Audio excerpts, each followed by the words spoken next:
Hey, Top Realized Math Industry, and we are gonna do some physics graphing. What we're gonna do is we're gonna play around with these three graphs: your distance, your acceleration, and your velocity. And remember, when you talk about distance, you're talking about how much time you traveled, how far you have traveled in total. Your velocity is the speed also with the direction, and your acceleration is how fast the object is changing its speed to get to another speed. So here's what we're gonna do.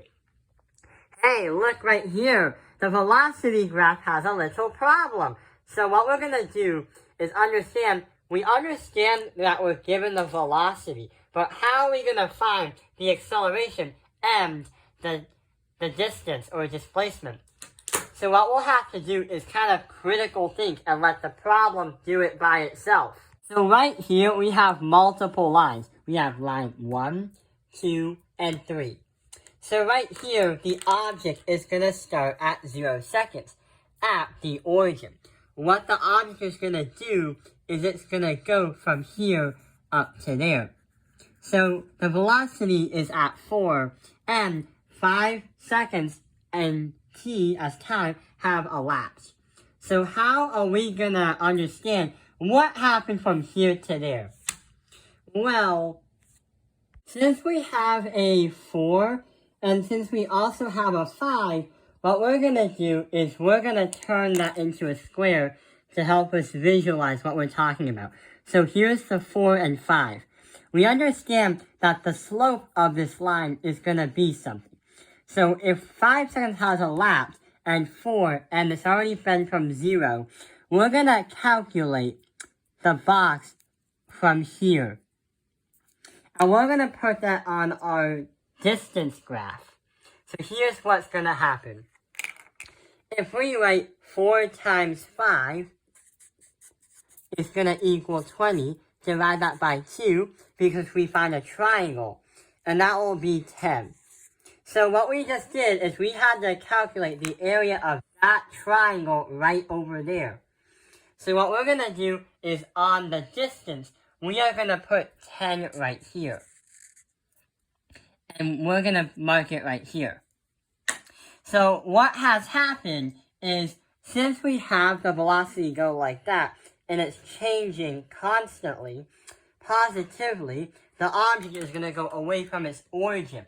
So if that is 10, what's going to happen is it's going to go like this. So we're going to put 10 right there. On to the next line. So the next line, we do the same steps. But instead of going up, we are also going to go down. But doesn't necessarily mean down. If we have 4 right there, and we go from here, and we have a negative velocity going right here, we have 15 and 4. What can we do with 15 and 4? Let's try and chuck it down. So notice that this red dot is on the line. That's 0. That's the origin. And that is going to be a 4 and a 10. So let's do the math again. So 4 times 10 is going to equal 40. 40 divide that by 2 is 20. So that is going to be, for that triangle, right over here. This is the triangle. Oh, this is the triangle that we measured, right over there. So, if we put 20 right here, we're going to put that right there. So, it's going to appear like this. Well, that's because even though we have a negative velocity, it doesn't actually mean that we're actually going backwards. The object is still going to go away from the origin, but it's going to slow down as it continues moving forward. So now we hit the peak. Let's try and calculate from here to there.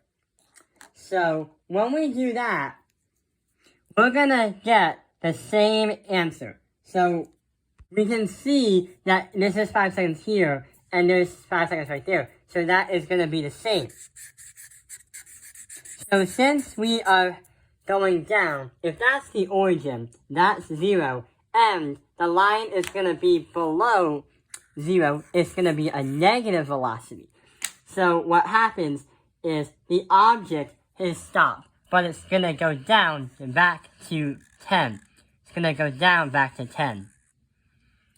And then, after that, since it's going to slow down and go backwards, because it's under the negative thing, what we're going to do is climb back up. So when we climb back up, it's going to go like this. Back to the origin. So the object is going to speed up, but then slow down and continue forward. Then speed up, head back to its origin. So that is going to be the total distance of how it did. And right here is going to be 20 seconds. Right here is going to be 10 seconds. Because it hit the origin when it come back for the velocity. But let's take a look at the acceleration. So we don't need to use the distance graph. We're going to use the acceleration graph. So here is what's going to happen. We are going to do the thing again, but instead we're going to understand acceleration. So there won't be a lot of squiggly lines. So we have 4 and a 5. Just like we made that box and calculated the area of that triangle, what we have to do is do 4 divided by 5. So when you do 4 divided by 5, you should be able to get 0.8. So we're going to put 0.8 as the acceleration right there. And we're going to make a line right here, all the way to 5 seconds. We divide by 4 and 10, we are going to get 0.4. So we're going to go from here to 0.4. And that is going to be 10 seconds. 4 divided by 15, then we can expand it to 15 seconds, because that's when it has the same slope. And for 20 seconds, we're going to say 0.8 again, because that's what the graph looked like. And that is how we get 0.8. And that is how we explain understanding physics graphing. So yeah, it is very confusing, but it does make sense once you practice. If you need help, then when you go from your velocity graph to your distance graph, find the area of a triangle and your answer will be the distance. When you go to your acceleration graph, divide y by x to understand your acceleration. So here's what's going to happen. We know that we have velocity, right? We have to find the area of a triangle, then put it on here as a distance. If you have velocity and go to acceleration, you have to do y divided by x to get your acceleration. So that is how you do it all. I hope this video has helped you understand physics graphing. Thank you for watching Tao Penguin Live's Math Industry. Like and subscribe.